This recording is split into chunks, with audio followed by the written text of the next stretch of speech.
Assalamu alaikum, dear students. I am Anjum Shafiq, your biology teacher for grade 10, and today I am going to start the last chapter of our book, that is pharmacology. So let's move.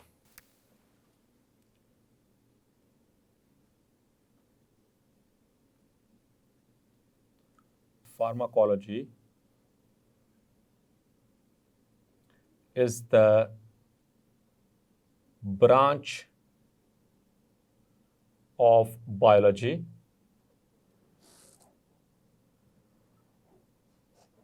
which deals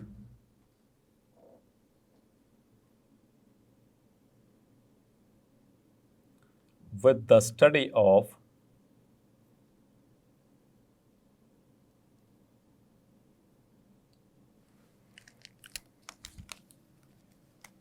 composition,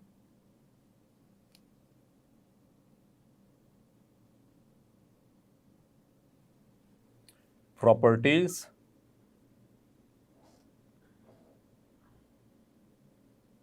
medical applications,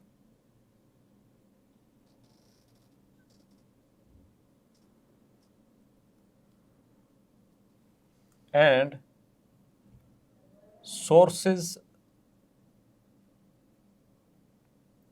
of drugs. Yes, my dear students. So pharmacology, it is the branch of biology which deals with the study of composition, number one. Number two, the properties. Number three, the medical applications and sources of drugs. तो ये ऐसी एक branch है जिसमें हम drugs के हवाले से जानने की कोशिश करते हैं, उनकी कंपोजिशन क्या है, वो किस चीज़ से बनी हुई है, उनका केमिकल फार्मूला क्या है, और उनके अंदर जो प्रॉपर्टीज़ हैं उस ड्रग की, फिज़िकल और केमिकल प्रॉपर्टीज़ वो कैसी हैं, और हम उनको मेडिकली कैसे अप्लाई करवा सकते हैं बीमारियों के इलाज के लिए, या बीमारियों की डायग्नोसिस के लिए, या ट्रीटमेंट के लिए, या फिर क्योर के लिए किस तरह से उनको इस्तेमाल कर सकते हैं, और साथ ही साथ में वो इन दवाइयों को, मीन्स के इन ड्रग्स को कहाँ से हम हासिल कर सकते हैं, मीन्स के sources of the drugs. So dear students, ये शॉर्ट क्वेश्चन में आपसे पूछा जा सकता है, define pharmacology. Clear? So dear students, the clinical pharmacology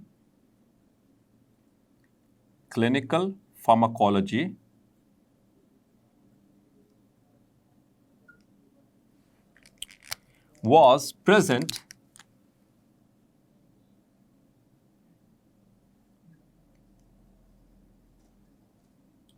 in the Middle Ages.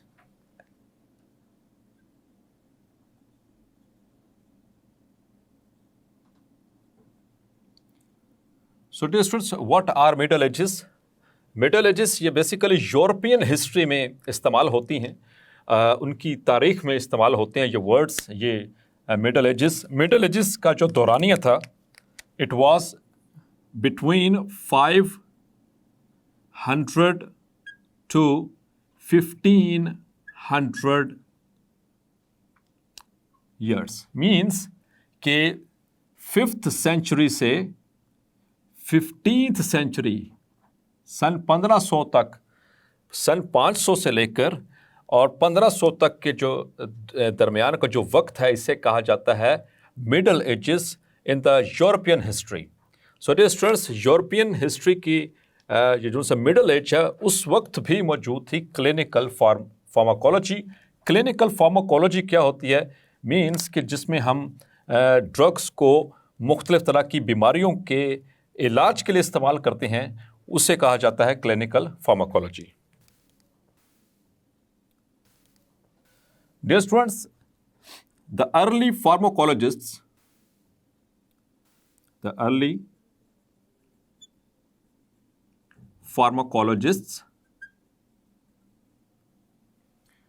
focused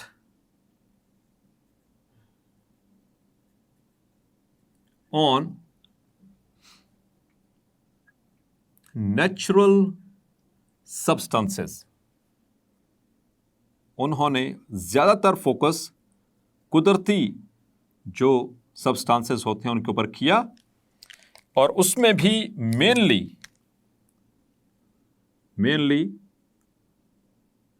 the plant extracts,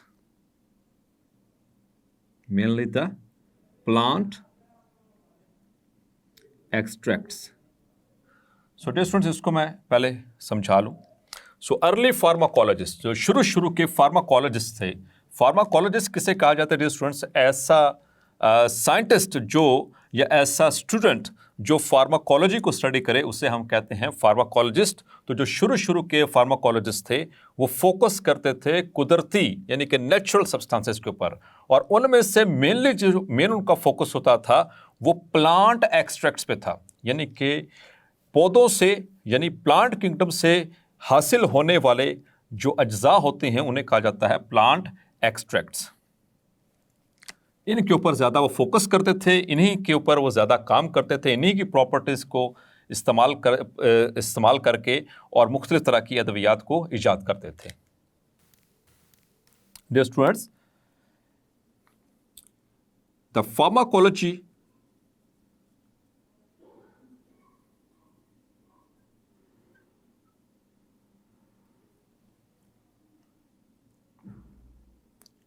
was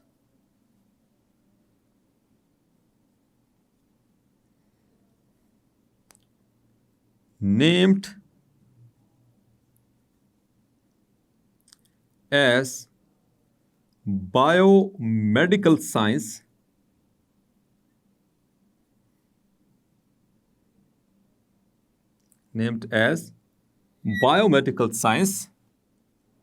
in 19th century. 19वीं सदी में फार्माकोलॉजी को बायोमेडिकल साइंस का दर्जा दिया गया, उसको नाम दिया गया. और बायोमेडिकल साइंस क्या होती है? Bio means living and medical का हमने अभी लफ्ज़ इसको क्लियर किया कि जिसमें मेडिसिन मीन्स के ड्रग्स इस्तेमाल होती हैं. तो बायोमेडिकल साइंस ये ऐसी साइंस है जिसमें अद्वियात बनाई जाती हैं इन सिर्फ इंसानों के लिए और दूसरे जानवरों के लिए जो कि लिविंग ऑर्गेनिजम्स होते हैं, ख़ुसूसी तौर पर इंसानों के ऊपर, क्योंकि शुरू से ही जो इंसान है उसका मेन फोकस इंसानों पर ही रहा है. तो डियर स्टूडेंट्स, इसमें हमने एक वर्ड पढ़ा है जिसमें हम बात करें जिसकी composition, property, medical application, sources, वो वर्ड है ड्रग्स. तो डियर स्टूडेंट्स, अब चलते हैं ज़रा ड्रग की डिटेल के अंदर. What is drug?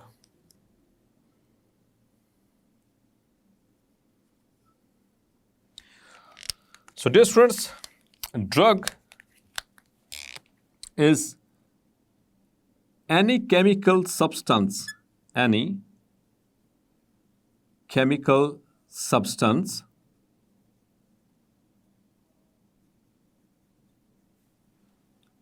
when absorbed in the body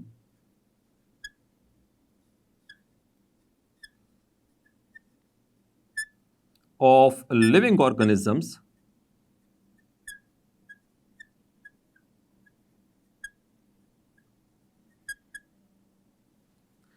alter मतलब कि चेंज करना the normal functions, alter the normal functions of that body. That very chemical substance is called a drug. तो डियर स्टूडेंट्स, इसको detail में देखते हैं. Any chemical substance और any substance, कोई भी ऐसी चीज़ जब वो लिविंग ऑर्गेनिजम्स की बॉडी में एब्जॉर्ब हो, मतलब कि जज़ब हो किसी भी तरीके से, चाहे वो डाइजेस्टिव सिस्टम के ज़रिए एब्जॉर्ब हो, चाहे वो इनहेलेशन के ज़रिए एब्जॉर्ब हो, चाहे वो रबिंग के ज़रिए एब्जॉर्ब हो, किसी भी तरीके से एब्जॉर्ब हो लिविंग ऑर्गेनिजम्स की बॉडी में, और जैसे ही एब्जॉर्ब हो तो वो नॉर्मल फंक्शन को उस बॉडी के या जिस स्ट्रक्चर के अंदर वो एब्जॉर्ब हुई है उसको ऑल्टर कर दे, मतलब कि चेंज कर दे. ऐसे सब्सटेंस को या ऐसे केमिकल सब्सटेंस को हम कहते हैं ड्रग. तो ड्रग आपने नाम सुन रखा होगा, आमतौर पर ये बड़ा ख़तरनाक सा वर्ड है. हम लफ्ज़ी मानों में ड्रग्स जो होते हैं उनको नशा आवर अद्वियात के तौर पर लेते हैं, लेकिन डियर स्टूडेंट्स अगर हम साइंटिफिकली देखें तो ड्रग किसी भी ऐसे केमिकल को कहा जाता है या कहा जा सकता है जो कि नॉर्मल बॉडी फंक्शन को अल्टर करने की सलाहियत रखता हो। तो डियर स्टूडेंट्स हम इन ड्रग्स को, the drugs are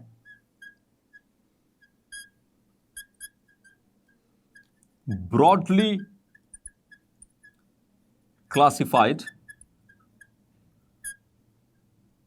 into two categories. दो कैटेगरीज में हम इसको डिवाइड करते हैं। Number 1 are the medicinal drugs, या जिसको हम कहते हैं फार्मास्यूटिकल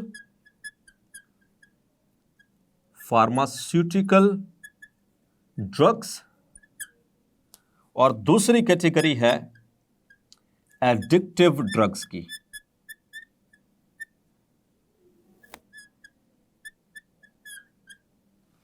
सो ये दो ब्रॉड क्लासिफिकेशंस हैं ड्रग की। आइए चलते हैं इनकी डिटेल के अंदर और इसको समझने की कोशिश करते हैं। So classification of drug.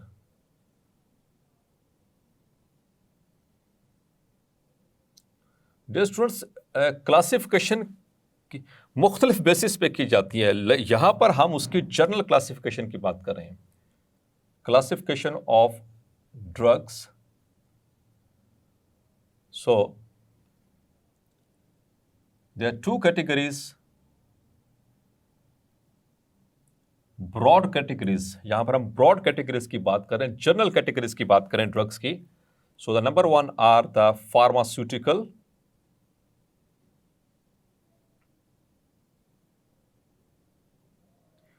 or the medicinal drugs।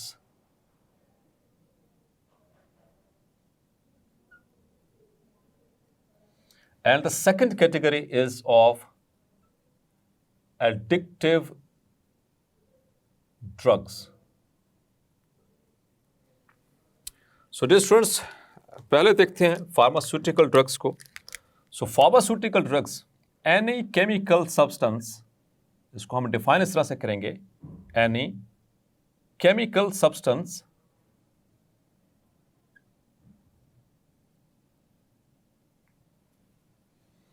that can be used for diagnosis, cure, treatment,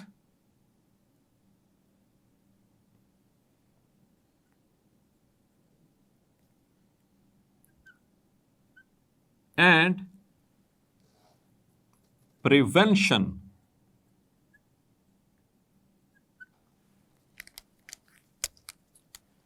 of disease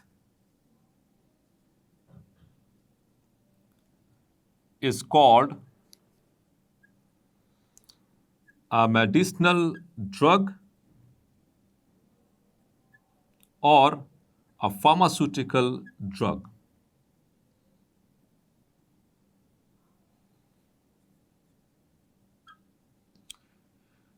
For example, like aspirin, like paracetamol, like antibiotics, etc. etc.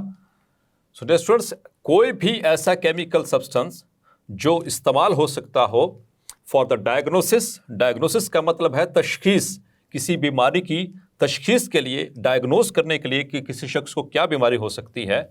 जहाँ पर डिफरेंशियल डायग्नोसिस की बात आती है वहाँ पर इसको इस्तेमाल किया जाता है।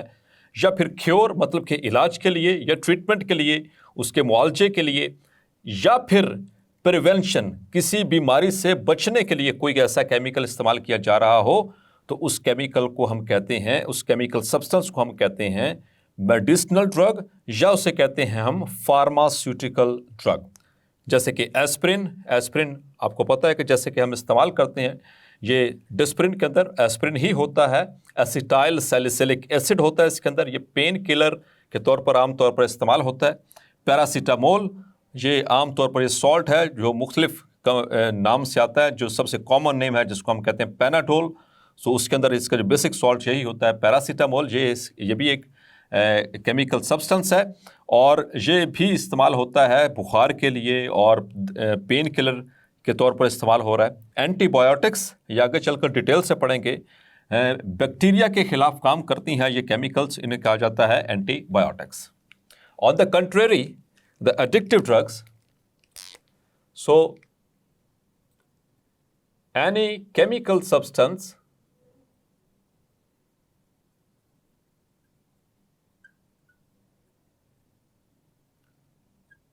that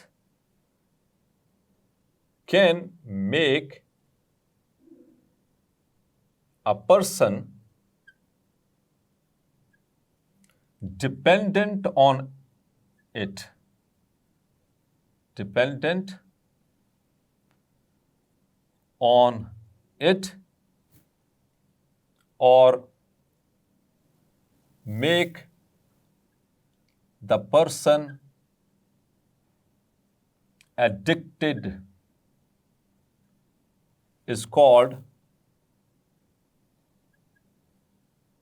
an addictive drug. उसको हम कहते हैं addictive drug. और dear students, when these drugs are used, the body of a person becomes familiar to the drug and do not function well without it. तो ये जो एडिक्टिव ड्रग्स हैं, जब इनको इस्तेमाल किया जाता है तो बॉडी उससे फेमिलियर हो जाती है। The body of a person becomes familiar to that very drug and do not function well. जो बॉडी है वो फिर सही तरह से काम नहीं करेगी अगर वो ड्रग उसको नहीं मिलेगी। तो ऐसी ड्रग्स को कहा जाता है एडिक्टिव ड्रग्स, जिसको हम सादा लफ्ज़ों में कहते हैं नशा आवर अद्वियात। क्लियर? कोई भी ऐसा केमिकल जो अब डिपेंडेंट कर दे अपने उसके जो इस्तेमाल करने वाले को उसके ऊपर, तो उसे हम कहेंगे addictive drug. For example like heroin, like morphine,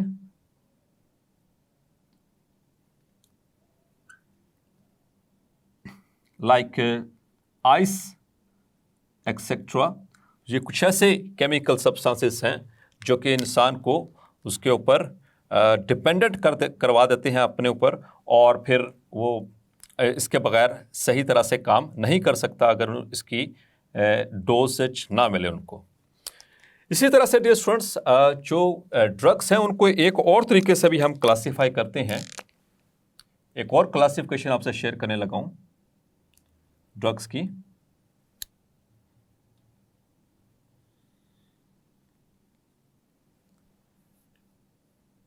एक होती हैं प्रेस्क्रिप्शन ड्रग्स,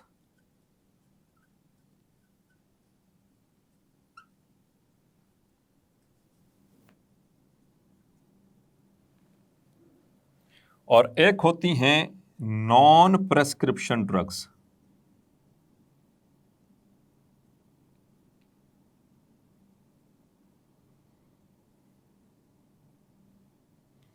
लेकिन डियर स्टूडेंट्स याद रखिएगा, इसका जो ज़्यादा कनेक्शन है वो इस साइड के ऊपर है। मीन्स कि अगर हम इसको यहाँ से इस तरह कर लें कि फार्मास्यूटिकल जो ड्रग्स होती हैं, जो मेडिसिनल ड्रग्स होती हैं, ये उनकी कैटेगरीज हैं, तो ये ज़्यादा बेटर रहेगा।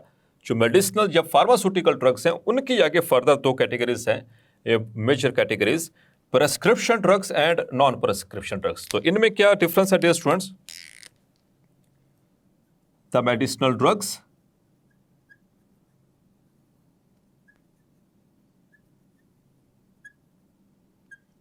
which can only be given or sold to the patient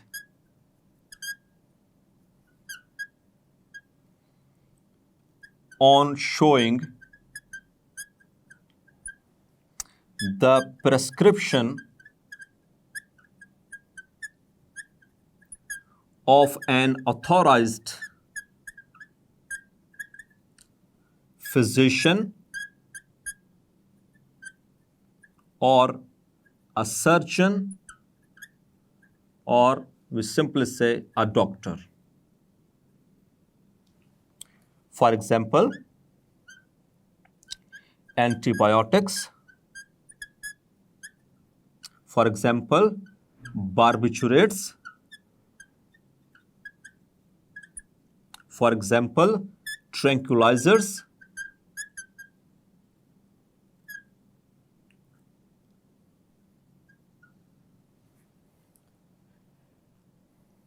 for example, the painkillers for surgery. So dear students, let's have a look on this category. तो ऐसी मेडिसिनल ड्रग्स जो सिर्फ और सिर्फ डॉक्टर के या फिजिशियन के या किसी सर्जन के नुस्खा दिखाने पर आपको मिलें, ऐसी ड्रग्स को कहा जाता है प्रेस्क्रिप्शन ड्रग्स। मीन्स के आप किसी मेडिसिन को परचेज करना चाहें किसी मेडिकल स्टोर पे, किसी फार्मेसी पे, तो वो आपसे डिमांड करे कि let me show the prescription of a doctor, जिसने ये मेडिसिन लिख के दी है, तो उसके बगैर वो दवाई ना दी जाए। ऐसी दवाइयों को या ऐसी ड्रग्स को ऐसी मेडिसिनल ड्रग्स को कहा जाता है प्रेस्क्रिप्शन ड्रग्स। रीज़न ये होती है डियर स्टूडेंट्स, ये खास किस्म की ड्रग्स होती हैं जो कि ओवर द टेबल या ओवर द काउंटर सेल नहीं हो सकती हैं। इनके बारे में सिर्फ फिजिशियन को या डॉक्टर को ही स्पेशली पता होता है कि कौन सी स्टेज में, कौन सी डिजीज़ में कौन सी मेडिसिन जो है वो देनी है। यानी कि सेल्फ मेडिकेशन को प्रिवेंट करने के लिए, उसको डिस्करेज करने के लिए ये प्रैक्टिस की जाती है। क्लियर? और अच्छी प्रैक्टिस है। अच्छे ममालिक के अंदर, मतलब डेवलप्ड कंट्रीज़ के अंदर, तो बगैर प्रेस्क्रिप्शन के जो प्रेस्क्रिप्शन ड्रग्स नहीं दी जाती। अनफॉर्चुनेटली कई जो डेवलपिंग कंट्रीज़ हैं वहाँ पर यह प्रैक्टिस है कि कुछ जो छोटे मोटे जो एक कॉमन से मेडिकल स्टोर्स होते हैं वो बगैर किसी प्रेस्क्रिप्शन के भी प्रेस्क्रिप्शन ड्रग्स दे देते हैं, जिसकी वजह से फिर जो पेशेंट होता है उसको मुख्तलिफ तरह की मुश्किलात और बीमारियों का सामना करना पड़ता है। So the medicinal drugs which can only be given or sold to the patient on showing the prescription of an authorized physician or a surgeon or a doctor.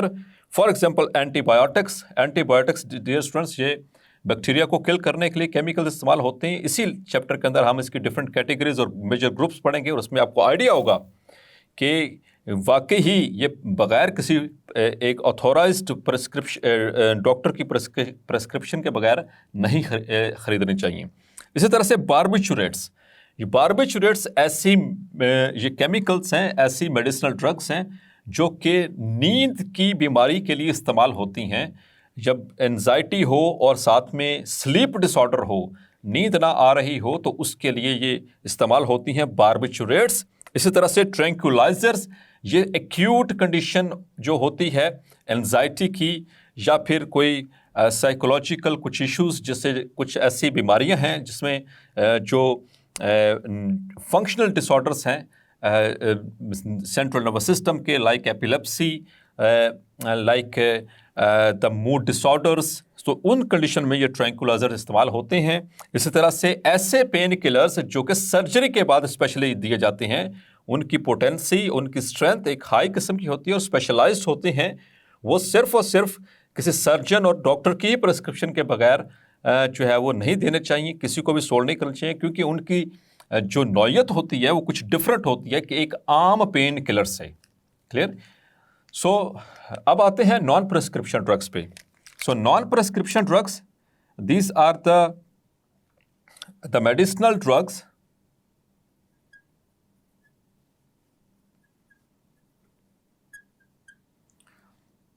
which are considered safe to be sold over the counter without the prescription of an authorized doctor. So that kind of medicinal drugs are called as non-prescription drugs. आम तौर पर इनको safe समझा जाता है, they are considered safe. तो इस वजह से ये ओवर द काउंटर आप जाकर उनसे डिमांड करेंगे फार्मेसी पे जाकर या मेडिकल स्टोर पे जाके, तो वो आपको बगैर प्रिस्क्रिप्शन के भी, बगैर किसी डॉक्टर के नुस्खे के भी दे देंगे, क्योंकि आम तौर पर इनको सेफ समझा जाता है।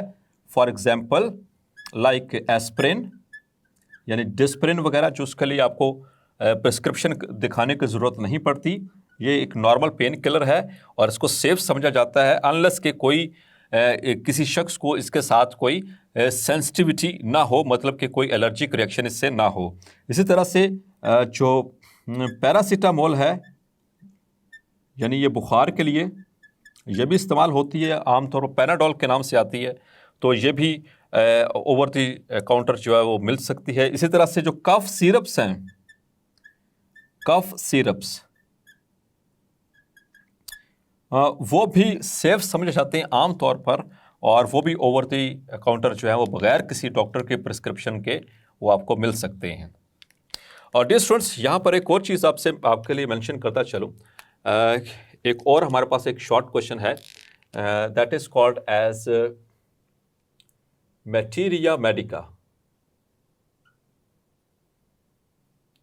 शॉर्ट क्वेश्चन में पूछा जा सकता है materia medica, dear students, until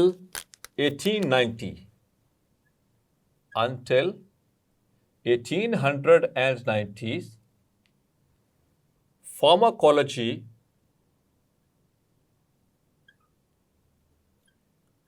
was called as materia medica। मतलब कि 1890 से पहले जितने भी वो ड्यूरेशन है, तो उससे पहले फार्माकोलॉजी को मटेरिया मेडिका के नाम से जाना जाता था। इस प्रोफेशन को, इस वे ऑफ मेडिसिन्स को, फार्माकोलॉजी को, यानी कि फार्माकोलॉजी की जो टर्मिनोलॉजी है ये पहली दफ़ा इंट्रोड्यूस होती है आफ्टर 1890s। उससे पहले इसको सिंपली मटेरिया मेडिका कहा जाता था, और आम तौर पर उसमें मुख्तलिफ बीमारियों के इलाज के लिए जो प्लांट्स ज़्यादातर इस्तेमाल होते थे, प्लांट्स और एनिमल्स जो सोर्स हैं उसके हवाले से जिक्र होता था कि कौन से प्लांट का किस बॉडी के ऊपर क्या इसका इफ़ेक्ट होता है। और डियर स्टूडेंट्स, एक और आपको चीज़ बताता चलूँ, that is pharmacy. So dear students, एक और छोटी सी एक टर्मिनोलॉजी है, दैट इज़ फार्मेसी।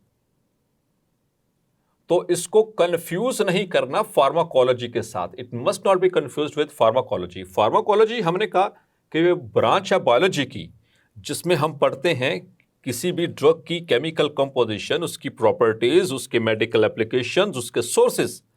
जबकि pharmacy, dear students, it is a profession, ये एक पेशा है। It is a profession in which the drugs are prepared, how to prepare, what is their action, what is their mechanism of action, how they are metabolized। तो वो profession कहलाता है pharmacy. जबकि ये ब्रांच है बायोलॉजी की, ये एक अलग से टर्मिनोलॉजी है, तो इसको फार्मेसी के साथ जो है वो मिसकंसेप्ट नहीं करना आप लोगों ने।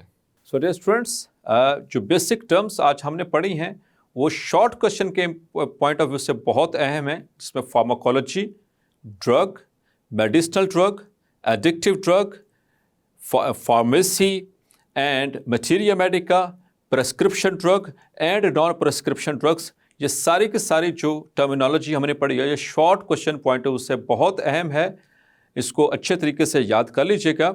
मिलते हैं नेक्स्ट लेक्चर में, तब तक अपना ख्याल रखिएगा। अल्लाह हाफिज़।